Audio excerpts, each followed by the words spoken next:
Por lo tanto, su nutrición es exclusivamente por absorción de nutrientes por la cutícula. Entonces, ¿qué mejor que estar en el intestino donde están pasando nutrientes todo el rato? Por esta razón, estos eliminan al ambiente las clobulopias que están llenas de huevos. Y en el ambiente, y ahora el fecalismo es consumido por el hospedero intermediario. Recuerden, el hospedero intermediario, por lo tanto, desarrolla la larva del parásito. Y esta larva, ahí hay 4 ejemplos que les tiene que sonar al menos. Cisticercoide, cisticerco, coenuro, hidatria, y podemos mencionar unas 8 más. Sí. Estas son las más frecuentes en medicina veterinaria. ¿Qué son las larvas de tenia? Básicamente es una cabecita de tenia dentro de esta larva. Y cuando es consumida se desarrolla. Si logran ver ahí, ¿se ve una cabecita de tenia? Sí. Guardada en sí misma. Esto también es una cabeza de tenia. Esto que está acá, ven que hay muchos puntitos blancos. Sí. Cada puntito es una cabecita de tenia, en unas colas. ¿Cuál es la diferencia entre todos los estados larvarios? Primero, es genéticamente definido, no es que una tenia según las condiciones va a ser uno u otro. Ya cada especie de tenia tiene una larva. Cisticercoide, como torpedo, es fácil de entender, es una larva no vesiculosa, es una larva seca, está ubicada siempre en invertebrados. Se acabó, no hay mayor razonamiento, en invertebrados, ya sean artrópodos, moluscos y otros. Cisticerco, coenuro e hidatria ya son vesiculosos, es decir, con líquidos en su interior. ¿Qué? Líquido. Son vesiculosos, por lo tanto tienen líquido y se ven como se ve a simple vista como si fuera una ampolla, una bolsita con líquido. Cisticerco, pequeño, generalmente de 1 centímetro o más o menos, y este origina, como pueden ver acá, a una tenia adulta. Este también, un cisticercoide, una tenia. Un cisticerco, una tenia adulta. Los coenuros o cenuros, depende del libro, es una vesícula, una larva que puede llegar a medir 10 centímetros, una bolsita de 10 centímetros. Y esta puede producir cientos de tenias. Por eso, cada pelotita que hay acá es una cabecita de tenia. De manera que si un animal susceptible consume esto, se contagia de inmediato con varias decenas de ellas. Y el hidátide, o quiste hidatídico, que les puede sonar más, también es una vesícula, una bolsa de líquido que en el interior presenta miles de futuras tenias. Y el animal, el hospedero definitivo, susceptible de comerse esto, se contagia con miles de una sola vez.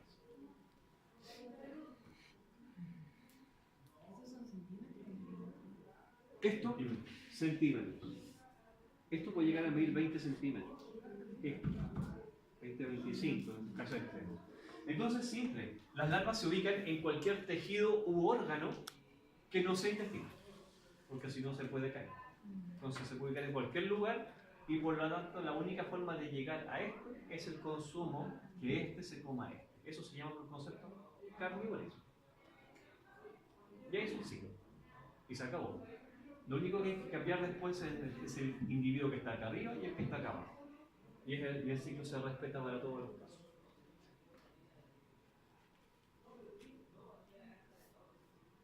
Aquí hay una variante de las, porque las anteriores eran de las tenias verdaderas. Y esta es de una tenia primitiva, que es el ejemplo del difilobotrio, en donde tiene que pasar la larva por distintos estadios. El huevo primero produce el oncomidacidio, que es como si fuera un huevo liberado, que es consumido por el primer hospedero intermediario, y cuando es consumido desarrolla una larva móvil que se llama procercoide. Esa se puede mover, no es como las anteriores que estaban quietas, esta se moviliza en su interior. Cuando cuando este hospedero intermediario 1 es consumido por el hospedero intermediario 2, la larva se transforma en pleno cercoide. También una larva móvil, viable, que tiene libertad de moverse por las vísceras y hace las musculaturas. Grande esta cosa, hasta 5 centímetros. Y seguramente ustedes lo han visto, porque esto está en los peces. Si han visto, han ido a comprar reineta, este se ve un gusanito blanco. Sí. Esos son perocercoides. Ah, en zoología digo, como una larva. Abriendo peces. En una larva. No lo confundan con anisaquios, que son buzón nemátodos. Estos son larvas bastante más No, grandes. era misaña. Bueno, y cuando un animal piscívoro susceptible se come al hospedero intermediario 2 con esta cosa, se contagia y desarrolla una talla gigante, que puede pasar los 15 metros. ¿Ya? Profe, ¿cómo se llama el primero? El programa. Este, coracidio. Coracidio. El que está dentro del huevo. Bueno, ¿Y un comiracidio lo mismo? no. Bueno, ahí está la morfología que explicamos, no hay mucha cosa nueva. Sí es importante el detalle que está mencionado acá, que dice proglottia inmadura, después se transforman en maduras y después en grávidas.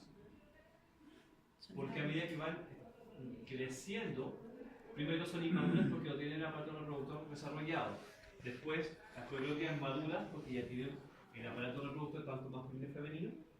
Y después las últimas, ya producto de la fecundación, ya van llenas de huevos. Estas. Claro.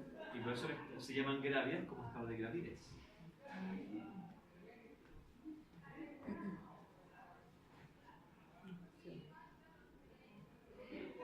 Eso es con respecto a los cestos. Con respecto a los tremátodos, son, como pueden ver, aquí características distintas, morfológicamente distintas. Primero, el cuerpo con forma de Hoja. hoja foliácea o lanceolada, como punta de lanza, sin segmentación del cuerpo. Tiene una cefalización un poquito menos característica, pero está, porque el cono cefálico es la cabeza. ¿Ya?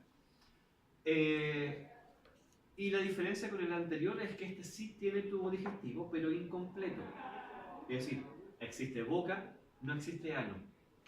Entonces, cuando ingresa el alimento, pasa al intestino ramificado y que termina en el fondo de saco ciego el alimento y después tiene que devolverse por la misma vía. Así que las heces las elimina por la boca. El representante para Chile, obviamente la fasciola hepática es más importante. Así que siempre las imágenes van en referencia a eso. Y aquí lo que decíamos, cuerpo lanceolado o foliáceo, cubierto por espinas cuticulares. Y eso es un detalle no menor, porque la fasciola hepática, que es la que está ahí, tiene como elementos de fijación una ventosa ventral, con el cual se adhiere.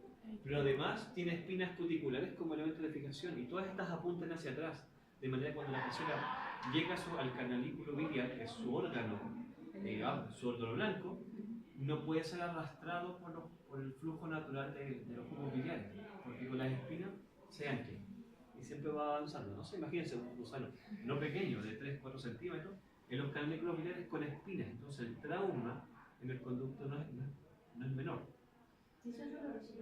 ¿Perdón? Sí, pero no es evidente porque las espinas son bastante pequeñas, entonces no es que se esté enterrando agujas, pero sí lo usa para facilita la degeneración del conducto, que ya lo vamos a ver. Ya, son hermafroditas, pero acá no se puede autofecundar, como las anteriores. Necesito un anillito hermafrodita para fecundar. El color ¿Cómo café, ¿perdón? ¿No es hermafrodita? Es hermafrodita, pero se le llama hermafrodita incompleto. Necesita de un amigo hermafrodita. No se puede autofecundar. Necesita de yo te fecundo a ti y tú me fecundas a ti. Sí, pues. No confundan. Ser hermafrodita no significa ser fome. Tiene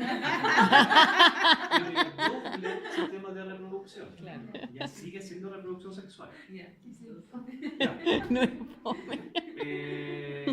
Y acá en la imagen quizá apertura genital, pero para que se entienda. Esa es la ventosa ventral que les dije que es su elemento de fijación. Acá en la punta está la boca y ahí está el poro genital.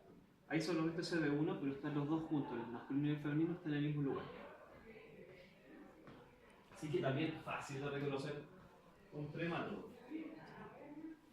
Ese ciclo lo vamos a ver después, así que cuando veamos fasciola. Esto es una cosa que ya manejamos.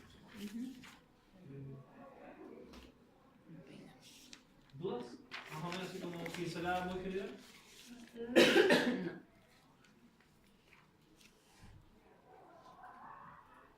Ya nos adentramos directamente en trematodo digeneo. Ya, acuñemos de inmediato los términos. ¿Qué significa monogeneo y digeneo? Porque en la primera clase de enfermedades parasitarias lo dijimos. Monogeneo, digeneo. Mono uno y sí, muy bien. Dos geneos y un geneo. ¿Qué? Significa que un hospedero, dos hospederos. Por lo tanto es fácil. Un monogeneo siempre es un parásito de transmisión directa. ¿Ya? Ciclo directo. Existen en Chile pocos, pero existen muy pocos relevantes en medicina, pero sí hay que tomar importancia, sí, porque no lo vamos a ver, pero sí es importante los monogeneos con la introducción de especies nuevas, en especial reptiles. Los reptiles están teniendo varios monogeneos. Pregúntense, ¿sacas infección de monogeneo cuando se enferma? No. Ya. Entonces, tremandos digeneos. Ya acá hablamos, entonces entendemos que dentro de eso la fascia hepática o la distomatosis necesitan dos hospederos, el ciclo. A ver, aquí como mi profesor decía, él empezó con esto, fascia hepática reconocía, ojo, por acá, no científico. Ahí, fascia hepática sin acento, por favor. Y el autor, 1700 ya estaba categorizado. Linneo. Díganme. ¿El nombre científico es fácil? ¿Sí? Tal cual. Lo descubrió Linneo en 1758. Entonces la pregunta es, ¿quién fue Linneo? El padre de la taxa. Perfecto, maravilloso. Carlitos Linneo. Sí, fue el que reconoció en realidad el sistema binomial, o sea, nombre científico, y él ya definió la fascia hepática. Como concepto, parásito que afecta a mamíferos, en general en su estado adulto, y el hospedero intermediario son caracol de agua dulce, del género Limnea. En nuestro país, Limnea viatrix. ¿Ya? En otros países, otras más. Ah, ya. Y ahí el detalle de los nombres científicos, la relevancia, ¿por qué hablar de fascia hepática? Porque arriba dice distintos nombres comunes. En Chile es el piricuit de la oveja, se llama así, o la duela, o yuta, o el saguaypé en Paraguay. Todos estamos hablando de la misma cosa.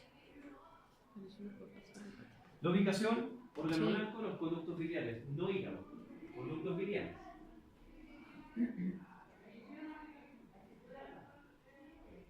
A ver, como ven acá, hay distintos tipos de tremátodos, hay distintas especies que se han ido describiendo, y entre esos, algunos que he mencionado, el Opistorchis, y el Pilonorchis también, son dos tremátodos que se pueden transmitir como zoonosis, como por consumo de crustáceos crudos, así como cangrejo, y no cocinarlos de manera correcta, y se pueden contagiar.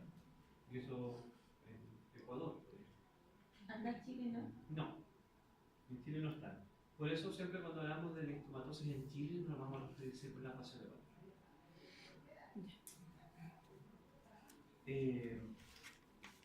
A ver, la fascia hepática es una enfermedad que está instalada en Chile, siempre ha estado desde distribución cosmopolita y que tiene importancia productiva no menor, ya que puede matar animales, baja su desarrollo fisiológico productivo, pero además es causal de decomiso. El órgano afectado, que es el hígado, se decomisa ante la presencia de fascia hepática. Por lo tanto, hay pérdidas económicas directas. Y si miran ese cuadro, está hablando que en el año 2016, 435.000 animales positivos a listomatosis. Ellos, pues, esos son los que llegaron a matadero. No está diciendo los que se murieron antes. ¿Ya? Solamente en matadero, más de 400.000 animales. Y eso significa que esos 400.000 animales, 400.000, el hígado fue decomisado. Entonces, hay pérdidas económicas directas frente a este parásito. Y ahí se mencionan otras teniasis para abajo y algunos nematodos menos relevantes. pero del punto de vista del número. Pero claramente la histomatosis es el más frecuente en matadero. ¿Qué tenemos de esta? Enfermedad zoonótica, que, como dijimos, baja producción, muertes y decomiso, así que hay pérdidas económicas directas. Hay un ecosistema que favorece la presencia de la fasciola hepática y está bastante bien definido cuáles son los nichos ecológicos para que la fasciola hepática persista. Y entre eso, algún tema que ya hemos visto, que es la tríada epidemiológica, la que está ahí abajo, y que permite la presencia de esto. Acá, como es un parásito de ciclo indirecto, si está en hospedero intermediario, está en la enfermedad. ¿Ya? Así que, como es un caracol de agua dulce, si hay zonas con agua, el caracol puede vivir y puede completar los ciclos de transmisión. ¿Cuál es el ecosistema? Lo que está mencionado ahí arriba. Sistemas con agua.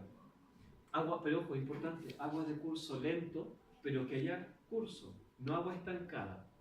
Porque necesita que sean agua oxigenada para que el caracol persista. Pero tampoco son caudalosas, para que se haga la referencia, no es el río Baquer. Tampoco es importante la temperatura sobre 10 grados por medio. Por la misma razón, el caracol tiene que vivir a una cierta cantidad de clima o temperatura mínima. No persiste en climas fríos, así que obviamente en nuestro país, en regiones que son muy australes, no existe la histomatosis, porque no está el caracol. Y se acabó el tema de la histomatosis, por ejemplo, en Magallanes. Sí, pero por ejemplo, en la región de los lagos, me imagino, por Sí. ejemplo, hay. ¿Sí? Sí, sí. Y cuando baja la temperatura, el caracol inquieta. No, o sea, sí. Lo que pasa es que los caracoles tienen, igual que acá, igual que el caracol de jardín, el Ixas persa, los caracoles tienen dos adaptaciones. Uno es que pueden hibernar cuando hace frío, y el otro es que pueden estivar cuando hace mucho calor. El estivar es algo similar a la hibernación, pero cuando está muy fuerte la temperatura, ellos se esconden y generan una película en la salida de la concha para guardarse en su interior. Y ahí están conservando una temperatura estable. Fíjense cuando en el verano, si buscan entre las plantas, están los caracoles tapaditos, escondidos. Eso está estivando, obviamente no pueden invernar. Bueno, y muy importante también, vegetación. Tiene que haber vegetación porque se cumple el ciclo completo de la enfermedad. Eso es lo que se llaman zonas de vela, como concepto. Aguas que se tienden a agua oxigenada, que se van recambiando, o sea, agua limpia. Y aquí es donde se genera esta. Las vegas, derrames de tranques, borde de canales de regadío, potreras migradas, etc. Lo importante es que esos, por ejemplo, que se van inundando, que se vaya recambiando el agua. Importante, es muy importante la oxigenación. No, en un pantano no sobrevive el caracol. ¿Ya? Bueno, como es una zoonosis, la zoonosis se le atribuye principalmente a estas cositas que están acá, en realidad los que están acá, que son los berros. ¿Ya? El berro silvestre se le atribuye la causalidad de por qué el humano se contagia. El berro crece en estas zonas de inundación de agua y le da las condiciones, ya vamos a ver el ciclo, de que el elemento infectante se adhiera a los berros y como con ensalada que no va a cocción, se come crudo y son las formas de contagio. Como dice acá, las zonas donde hay mayor cantidad de histomatosis en la zona centro-sur, entre séptima y octava regiones donde hay mayor prevalencia de histomatosis. Acá, ideal, lo que estamos viendo un ecosistema para ello. Está el hospedero definitivo, está el ecosistema ideal, los caracoles van a estar, así que es lo que vamos a reconocer. Las fasciolas hepáticas, pero estas están en formalina, porque este es el color natural, un color café rojizo, porque además se alimentan de jugos biliares y de sangre, entonces todo el mundo tiene una coloración particular. Y morfológicamente es bastante evidente reconocer la fasciola hepática. Fíjense en esa imagen, este es un canalículo, son los canalículos biliares. Eso es un canalículo biliar que se podría considerar normal. Y ese, un canalículo biliar completamente degenerado. Ahí está fibroso y calcificado, y eso es un determinante importante de por qué se decomisa la fascia hepática.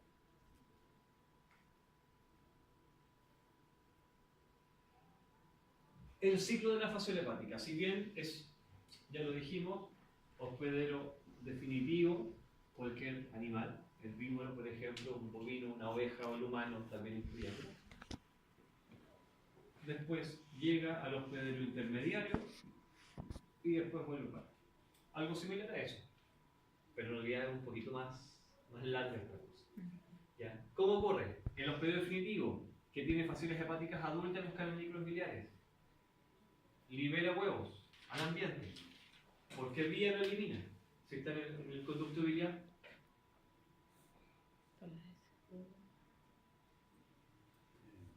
¿Cuál sería el vehículo? Conducto biliar. Conducto biliar. Y después colédoco. Y después del colédoco, esfínter de Oddi. Sí. Intestino delgado. Piteroilulian. Anatomía.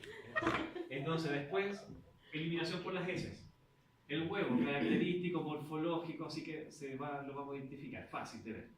En el agua, en un ecosistema ideal, libera, en el ambiente madura una larva, y se libera una larva que se llama miracidio. ¿Ya? Con cilios que le permiten nadar. O sea, el miracidio es una larva de vida libre. No vive meses, algunas bolitas. Pero suficiente para empezar a nadar y empezar a buscar este caracol de agua dulce por factores quimiotácticos, es decir, va reconociendo la baba, las secreciones y para allá. Y va a seguir hasta llegar al hospedero intermediario. Lo reconoce, se introduce hacia él, llega al hepatopáncreas del caracol. El hepatopáncreas, por la mosología, es la primera glándula digestiva, evolutivamente hablando en los animales, y es como una mezcla entre hígado y páncreas. Hepatopáncreas. Ahí llega. Dentro del caracol, está anotado ahí, se transforman, cuando entra el miracidio, se transforman en esporocisto primero, ¿está al revés? Sí. Esporocisto, después redias o redias, y después cercanias. Cada estadio tiene una morfología distinta. Y lo importante de esto, cuando llega a las cercanias salen del caracol, morfológicamente es como un cabezón con colita, con el cual le permite nadar, y este va a nadar hasta llegar a los pastos cercanos. Cuando llega se enquista con ciertas glándulas, se va secretando una cápsula que se endurece, pierde la cola, obviamente microscópico, aquí se llama, muy bien, metacercaria, y el hospedero intermediario por el consumo del pasto contaminado es como se va a contagiar con ese elemento infectado. Profesor, ¿la etapa de esporocito, la red cercaria ocurre todo en el hepatopáncreas? Sí, dentro del caracol. Y eso es, o sea, si miramos, el ciclo es súper ordenado. Huevo, miracidio, esporocito, red cercaria, metacercaria. ¿Se muere el caracol? ¿Cuándo sale? Ahí sí pueden morir, porque hay un efecto, o sea, la importancia de pasar por el caracol es que hay un efecto multiplicativo. Ingresa un miracidio y pueden emerger entre 300 a 600 cercanias. Y estas atraviesan, es decir, cuando se liberan, van atravesando el caracol por el pie muscular, así que va rompiendo. Así que sí, pueden morir por esto. Ahora, nadie le ha puesto mucho preocupación al pobre caracol, si es que sobrevive o no, o qué le hace. Entonces, así entendemos por qué los berros son foco de contagio para el humano. Ya, pero el rigor es cualquier planta. Cualquier planta que viva en este tipo de ambiente. Y ahí, por lo menos descartemos de inmediato las lechugas y otras hortalizas, porque obviamente una lechuga no va a crecer en un ambiente acuático, porque No. se pudre. Mm. ¿Ya? Y Y si yo regara con unas condiciones así, si van por canales de regadíos, a las lechuguitas con sus canales de regadío nunca se van a inundar porque se pudren. Por eso tanto, las lechugas y otros similares no son focos de riesgo. Hidroponía con agua abierta. Es que si es hidropónico y en especial la hidroponía, Pero hay algunas, pero pocas, hidroponía de no agua estancada, con agua. sí, pero la hidroponía tiene la facultad de que solamente está la raíz expuesta. Sí. Por lo tanto, no estaría en miras, no tendría ni una posibilidad de que esta revuelta de raíz. Ya, y miren estas imágenes de fasciolas hepáticas adultas. Esta es la imagen que vimos recién. Este es el cono cefálico, es la cabeza. Y acá hay un par de cositas que vale la pena mencionar. Hay las espinas cuticulares que apuntan hacia atrás. Esto, un primer plano de la boca y que está rodeado por la ventosa oral. Se entiende más fácil, es como si fuera la boca y los labios. No funcionaría. Y acá, la exteriorización del pene o cierro. Ese es el pene de la fasciola hepática. Ya para el momento de la fecundación. Y como les dije, el polo genital femenino está muy cercano a esta zona, por eso cuando se juntan dos se pueden fecundar mutuamente. Eso es muy feo porque son cortes histológicos de fasciolas hepáticas, no se entiende nada, pero son fasciolas hepáticas. Ya, y aquí un poquito de concepto. Este es el huevo de fasciola hepática. Característico de color, morfología, incluso, ven eso que está ahí, una tapa. Yo la dibujé. Igual. Eso se llama opérculo. Y literalmente es una tapa, porque el miracidio va a emerger por esa tapita. Abre la tapa, el opérculo, y por ahí va a salir. Las imágenes que están abajo son los miracidios. Esa larva ciliada que le permite poder nadar.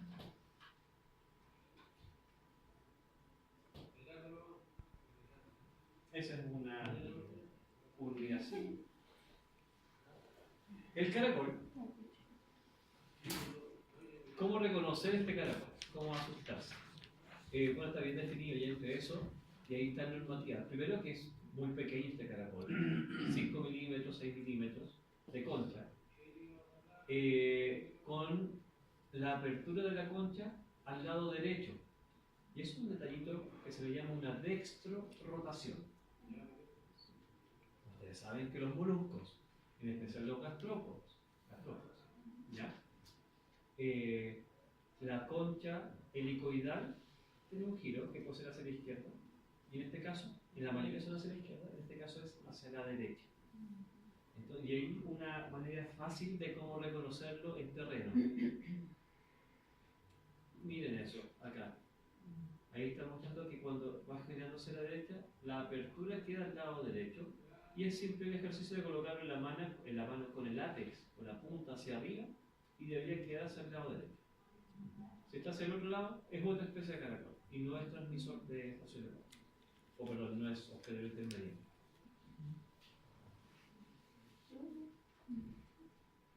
Esto sí se hace pesquisa, y en el SAC, en zonas endémicas, se andan buscando, en ciertas temporadas, se hace un pesquisa de caracol en zonas calientes. Y acá, importante lo que estábamos mencionando hace un rato, la presencia de caracoles estacional, puede haber verano, porque las temperaturas son ideales. Cuando no son ideales, tienden a esconderse y ahí pasan un periodo de hibernación. Y ahí eso, redias, ¿qué buscan? Este es un esporocisto el primero. Recuerden que las palabras son similares. Esporocisto es como un quiste con esporas, eso es como una traducción literal. Entonces, ¿qué pasa? Esas es como esporas, en realidad son las redias, que van generando. Miren, acá esta imagen es una redia, pero que se trasluce. Y pueden ver que cada pelotita negra tiene una cola. ¿Ven? ¿Dónde está la cola? Ahí miren la primera. Estos son redias. Yo lo veo. Y estos que están acá abajo. Ahí. Ah, O sea, todo esto, vuelvo a repetir, todo esto es una redia. todo eso y es dentro una. de la redia presentan cercarias, que de aquí se ven algunas que ya se han liberado acá abajo. Y por eso el efecto multiplicativo, como pueden ver, de una red ya está generando en su interior varias Cercaria. Y así es como pueden ir multiplicando las opciones de transmisión de enfermedad. 300, 600. Ahí el mismo cuento, pero más feito. Esa es una redia. Sí. Y esa es una cercaria. Cercaria. El cabezón pulmonar.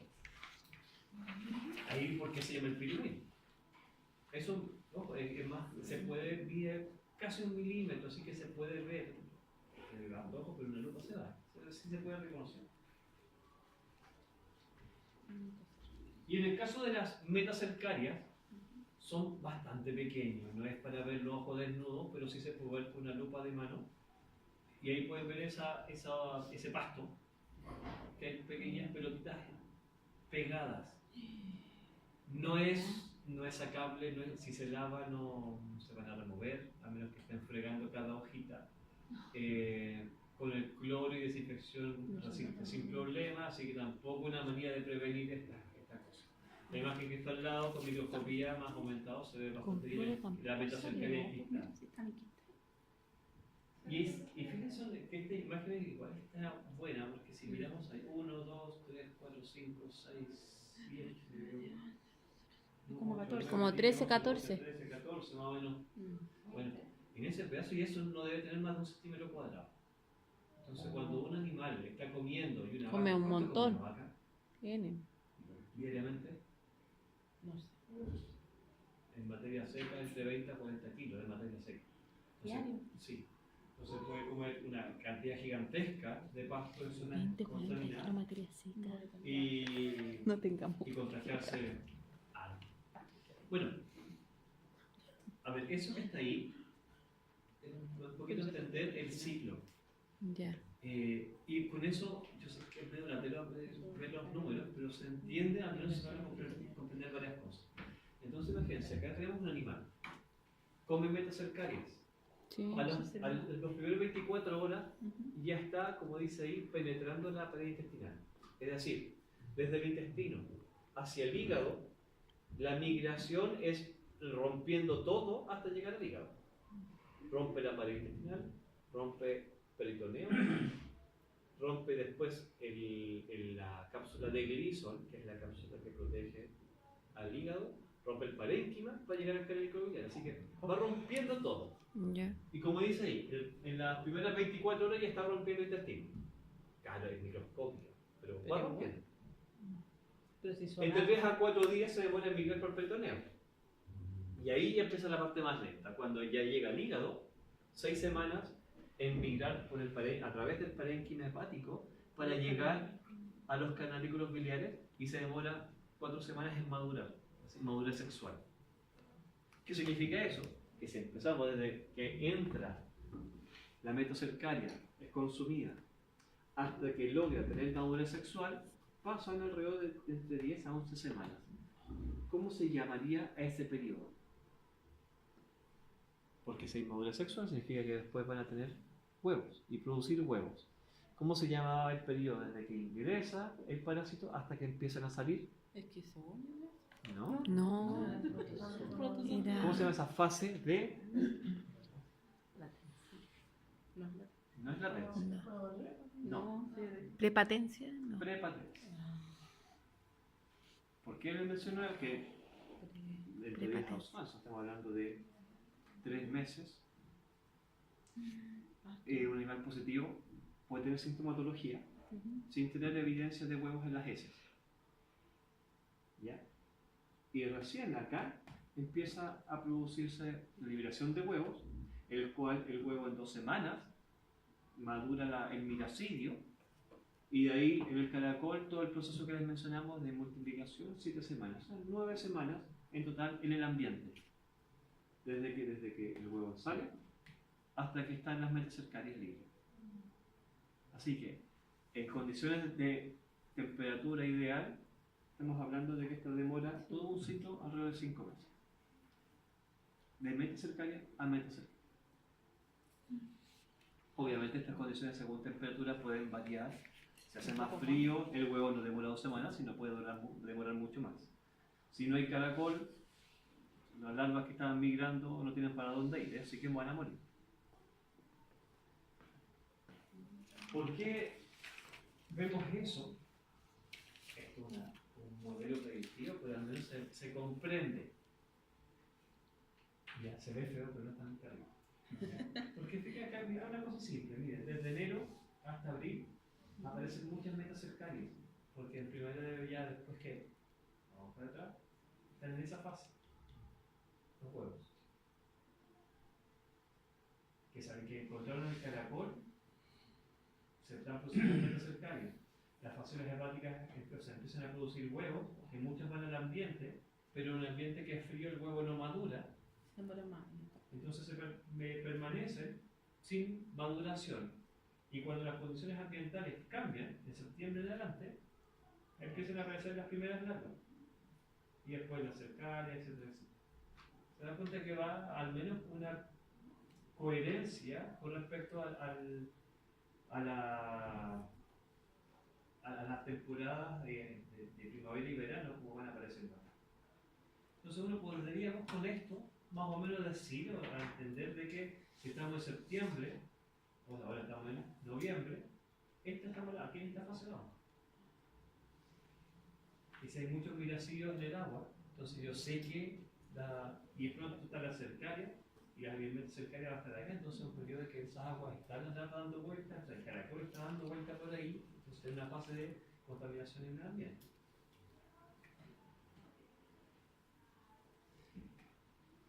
Fíjense en esto. ¿Hay sintomatología con la fasciole hepática? Por supuesto, estamos hablando de un gusano grande de 3-4 centímetros, los cananículos biliares, y que para llegar ahí fue rompiendo todo. Entonces, la presentación de la sintomatología de los animales va a depender de la cantidad de metacercarias que consumieron y del tamaño del animal. Porque mientras más grande, mayor capacidad de resistencia. Entonces, ahí veamos algunas que dicen presentación sobreaguda, aguda, subaguda y crónica para entenderlo más simple. En donde la primera, que el animal muere las primeras 48 o 72 horas. ¿Por qué?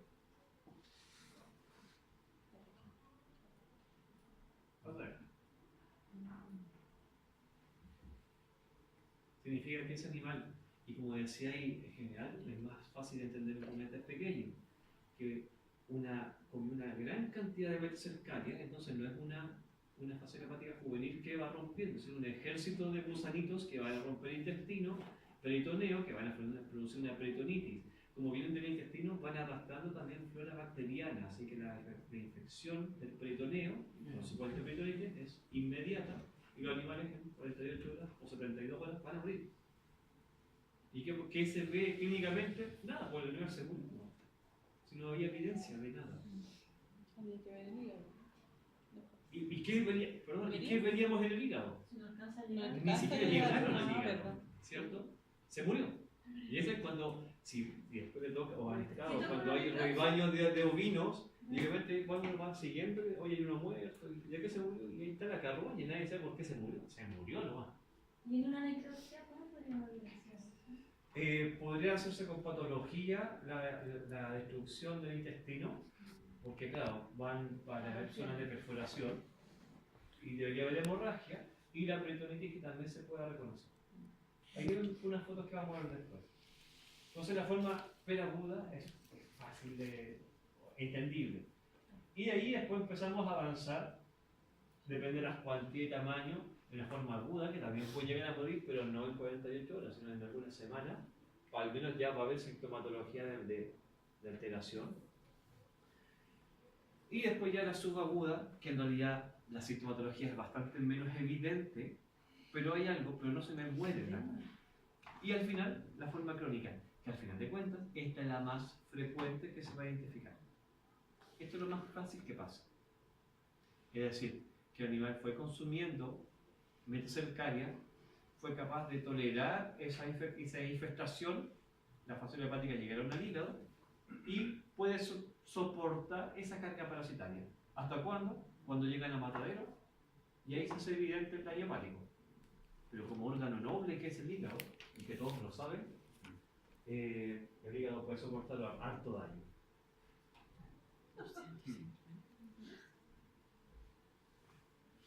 Mira, y acá algunos ejemplos de la peritonitis que se va formando, las lesiones hemorrágicas, en subaguda el hígado, que parece como si tuviera cirrosis, como si estuviera destruido, alterado, pero eso siempre es por penetración. Y la forma esta, que es la que me interesa, porque al final de cuentas es la más fácil, la más, la que con más frecuencia aparece, es que cuando llegan al matadero y el hígado hay que hacer la inspección sanitaria, hay que ver, recuerden que el hígado es un producto cárnico que va a consumo, por lo tanto tiene que estar en buenas condiciones y se hace siempre una inspección en todos los animales. Entonces un hígado que tiene que tener un rojo intenso, con la parte externa brillante y un color parejo, empiezan a aparecer zonas de cicatrices blanquecinas. No hay razón para que haya una cicatriz hepática. No hay ninguna. Lo único que tiene que ver es que algo rompió en ese lugar.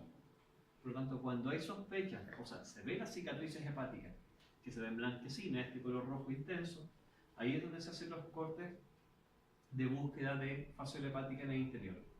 Y en algunos casos se van evidenciando. Si se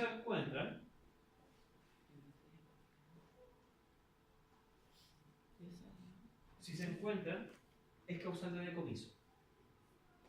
¿Por qué se decomisa un hígado con fasciola hepática? No se puede consumir. ¿Por qué?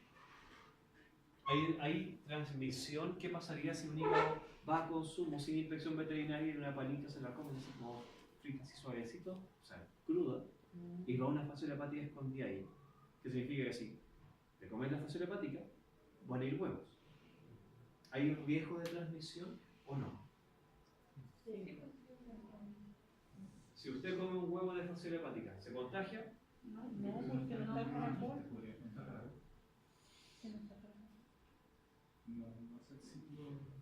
¿El elemento infectante cuál es? Metacercaria. El huevo. A menos que sea cargo, no pasa nada. ¿Cierto? Entonces, si comemos una fasciola hepática, ¿nos contagiamos? No. No. Ninguna posibilidad. Si comemos los huevos, tampoco. Si nos comemos un caracol, tampoco. Entonces, ¿por qué se decomisa? Porque Que se va a puede ir a parar a vender. cualquier lado. En definitiva, o sea, me refiero a, puede ir a algún sector donde se genere parte del ciclo. En definitiva, que vaya a botarse en algún lado, o sea, elemento de Ya sé, o sea que no pueden eliminar la fasciola hepática en un ambiente como esto. Pero si la fasciola hepática va muerta. Yo creo que por aspecto se puede. Sí, no, Ya, pero no, pero hay gente que lo va. Si eliminamos fasciola hepática ¿Un que están restaurante? muertas, los huevos en su interior no van a alcanzar todavía a tener la madurez sexual, perdón, la madurez de huevo, por lo tanto no podrían encontrar, y quizás sí, pero no va por ahí. Pero lo que tú estás mencionando sí, es obvio. La pregunta entonces es al revés. ¿Se comería un hígado con fasciolas hepáticas? No. ¿Ah? ¿Se comería un hígado que está más barato porque va con fasciolas hepáticas en su interior? No. No. ¿Ya? Segundo, Esos son factores organolépticos. justamente, esa es la palabra correcta. Segundo, la fasciola hepática va degenerando el hígado. Por lo tanto, hay zonas con degeneración hepática, zonas de colestasis. ¿Ya? Tercero, dije que la fasciola hepática degenera el canalículo biliar. Recuerden que al final es un gusano con espinas. Entonces, ese tejido elástico, que es el conducto, está duro. primero se fibrosa y después se calcifica. Entonces, al comer, Entonces va a están ser comiendo duro. piedras de Claro. calcio. Ya. Cuando cortan un hígado con estomatosis crónica, pasan el cuchillo y se suena como van cortando piedra. Se siente ese crepitar. Entonces, aunque no hubiera fasciola hepática porque justo lo desparasitaron antes de llegar al matadero, la degeneración de este órgano ya es suficiente para decomisarlo. Y eso, justamente como lo mencionaste, es una alteración de las características organolépticas de un producto. O sea, la cosa se ve fea. Eso es el punto. Y por eso se decomisa. No es para cortar el ciclo en ningún aspecto. Es porque simplemente es un órgano no apto para consumo porque no está en las condiciones apropiadas.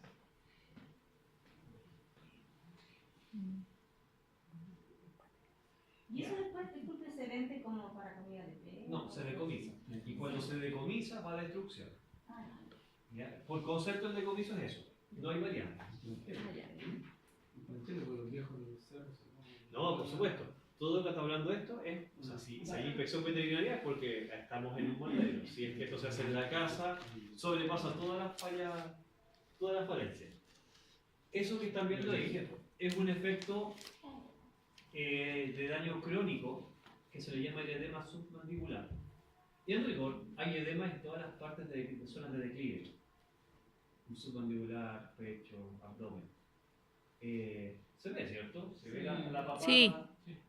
En el ovino, también un bovino que es menos frecuente, en rumiantes pequeños porque son más hígados más pequeñitos, más susceptibles. ¿Por qué hay edema? Y aquí la pregunta es, hermano, ¿se están haciendo patología? No, No. O fisiopatología. fisiología nomás. A ver, acá el edema, ¿qué hace el hígado para que se entienda? ¿Cuál es, dentro de los cientos de funciones que tiene el hígado, una de esas es formar las proteínas plasmáticas? ¿Ya?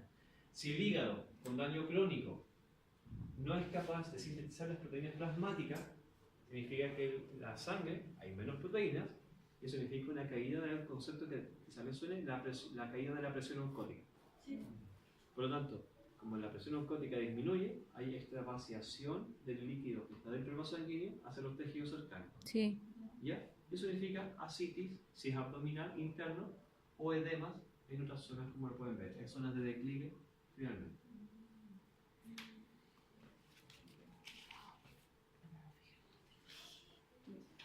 Yo tengo un edema. Ahora, ojo, si bien estamos diciendo como la lógica de la patología de los temas submandibulares, no es patognomónico, son alteración hepática, que está demostrando una falla. Ahí es porque miren ese hígado con la calcificación. Esas son piedras, son conductos calcificados. Ahí también se ve bien. Y obviamente no se puede consumir. Hay o no hay fascia hepática, insisto. Si ya el órgano está degenerado, no es porque esté la fascia. Se podría comer un ceviche de fascia y no pasaría nada. Ya, el diagnóstico. Ahí hacer dos conceptos de diferenciación. Primero, animal vivo y animal muerto. Animal muerto ya lo dijimos, ya sea la necropsia o en matadero, hay que ver el hígado. Presencia o ausencia o la presencia de la evidencia de que estuvo. Así que es fácil entender lo... ¿Dónde está? Ah, ya había inspección en matadero y necropsia. ¿Ya? La presencia de la fascia hepática bien es fácil, muy fácil de hacer. Si es animal vivo, tenemos que buscar la evidencia de que esté eliminando huevos. Entonces, animal, por ejemplo, con edema submandibular o otras cositas que hagan sospechar, podemos hacer un copro parasitológico, buscar fascia hepática, y si no saldría positivo, un huevo grande, con color, muy fácil de identificar y diferenciar de otro tipo de helminto. Así que es muy, muy fácil. Ahí, eso sí, haga una distinción. Teucher no es el método para esto. No sedimentación. El método que se llama sedimentación en detergente es el método para hacerlo. Teucher, como usa sales, al final lo que hace Teucher es flotar los huevos. Sí. Y como este es un huevo grande y pesado, cuesta que flote, incluso los puede deformar. Y si lo hace flotar, es una cosa deformada que pueda confundir el diagnóstico. Así que mejor la sedimentación, como es grande y pesado, que caiga y se ve el fondo. Inmunoenzimáticos, lo que dice abajo, el ELISA es la metodología que se utiliza en humanos. ¿Puedo hacer un copro parasitológico en humanos? Sí, por supuesto. Y va a salir huevos también. Pero el test de ELISA, más fácil. Aunque, entendimiento que los anticuerpos pueden aparecer, sea una infección en el momento o pasada.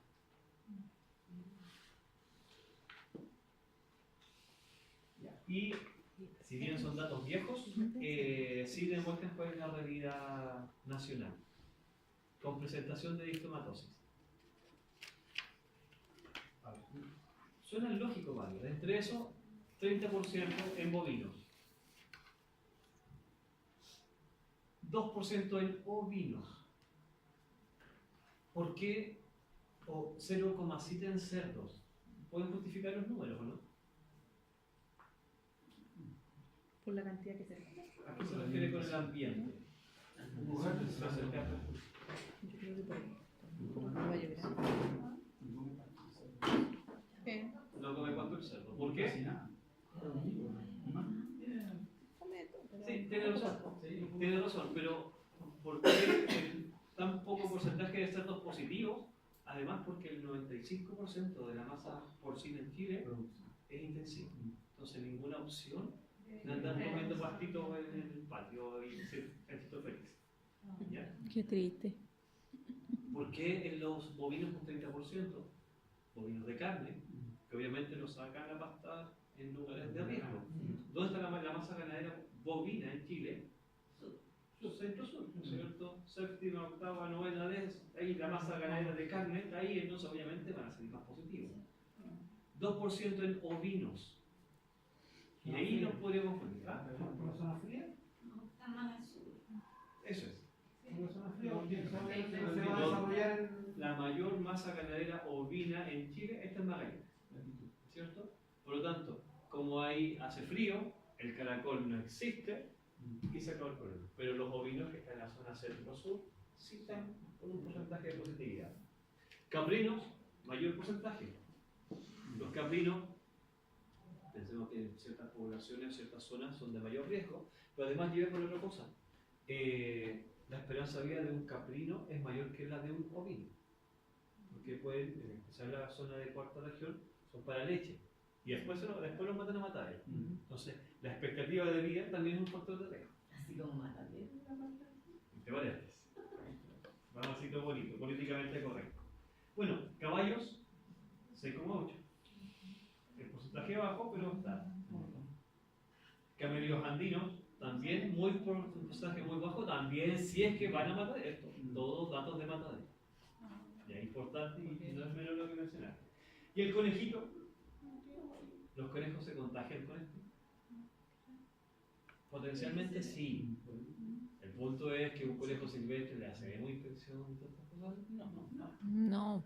Entonces, este es el punto de que no sabemos, el dato solo es un dato que sí puede aparecer. ¿Ya? Y en humanos, 20 o 30 casos al año en estos años. Y es importante que las realidades pueden cambiar. Y ahí atribuido a consumo de berros, se han escuchado personas en el campo que han comido berros, ¿cierto? Sí. ¿Ya? Rico. Pero la recomendación es comer hidropónicos. Sí. Pero los de Venden en campo el no, supermercado. esos son de Sí, yo compro eso. Los de la casa, los del Los del supermercado. son naturales. Sí. Sí, pero lo del supermercado. Bueno, y ahí esta que es un dato Ay, más me encanta el actual, berro. pero persiste la misma tendencia. A modo general, bovinos, la gran masa de positividad. Estamos hablando de un hígado de entre 5 y 8 kilos, así que en realidad los números de toneladas de comida es gigante.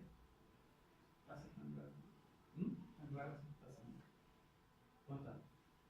¿Pasa por mí? Sí. Ya, y la distribución por regiones, ahí está. Acá, yo veo el número de animales. Sí que está el número de animales faenados con respecto a los hallazgos en matadero. Los cuento también con este número muy bajo a lo que está diciendo el anterior. Pero quedan séptima y octava región son los de normal frecuencia de distomatosis. ¿Cómo prevenir esto? Es fácil. Vía epidemiológica, es donde cómo hay que abordarlo. Hospederos, ambiente, lo que hay que y el agente. Es fácil. El agente, desparasitar. O sea, eliminar el parásito adulto que esté eliminando huevos al ambiente. Obviamente, ya se lo mencioné, eso es un tratamiento, no es prevención. Pero hay que hacerlo, partir por un tratamiento para eso. Pero ¿cómo evitamos que los animales se vuelvan a contagiar? Entender los ciclos. ¿Qué debemos hacer? No llevarlo a pastar en Calaca. Pero es que No llevarlo a pastar Todo eso no ¿A dónde hay agua? donde hay agua. ¿Y cómo hacemos eso? El cómo es lo interesante.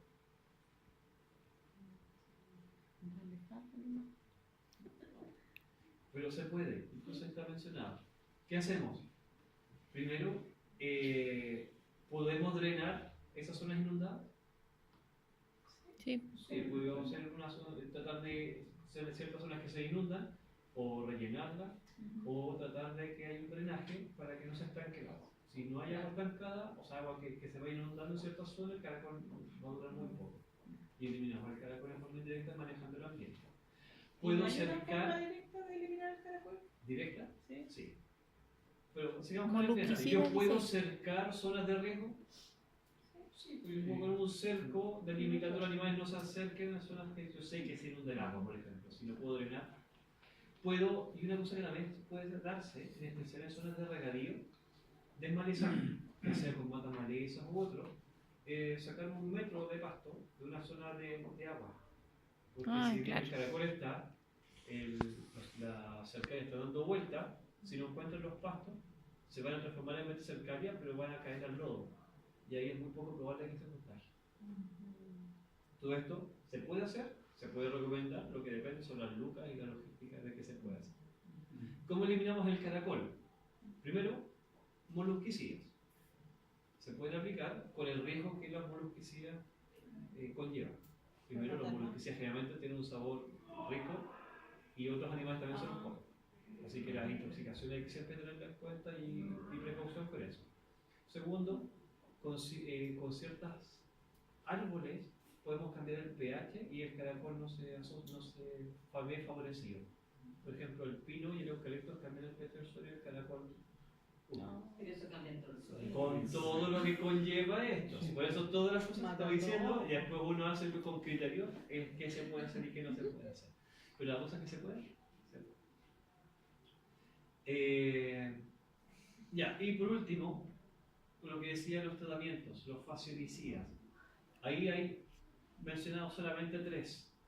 El triclavendazol merece una mención honrosa porque el triclavendazol es el único adulticida y también en formas juveniles. O sea, las formas que van migrando al hígado también las eliminan. Los otros solamente matan a los adultos. Es como de antes. Ahora, cuando apareció el triclavendazol, súper bueno y todos lo ocuparon y ahora ya está demostrada la resistencia contra el triclavendazol por el uso y el abuso de él. ¿Ya? Ahora sí, perdón, pregunto. No, ya me respondió con su explicación. Muy bien. Ya, y un detalle desde la anécdota, de la casuística humana. Sabemos que es el